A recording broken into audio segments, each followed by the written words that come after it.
खत बनतं, त्याच्यामध्ये फॅट्स असतात, त्याच्यापासून फिश ऑइल बनतं.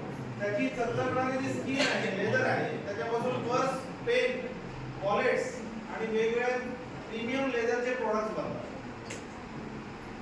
आणि त्याचे जे सगळे फिन्स वगैरे आहेत त्याच्यापासून ही पावडर बनली जाते.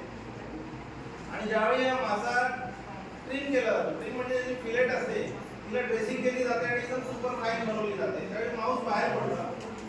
त्या मांसापासून फिश बॉल्स बनवतात.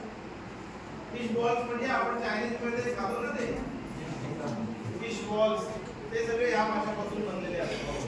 तर अशा प्रकारे हा मासा कोणत्याही प्रकारे फुकट जात नसून त्याच्यापासून अनेक फायदे आहेत.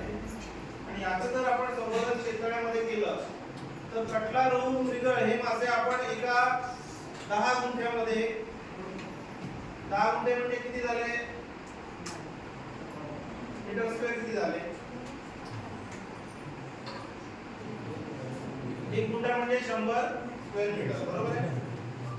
मग एका गुंठ्यामध्ये आपण कटला, रोहू, मृगळ हे मासे सोडू शकतो किती? 200. हे 10 गुंठ्यामध्ये आपण 2000 सोडू शकतो, बरोबर आहे.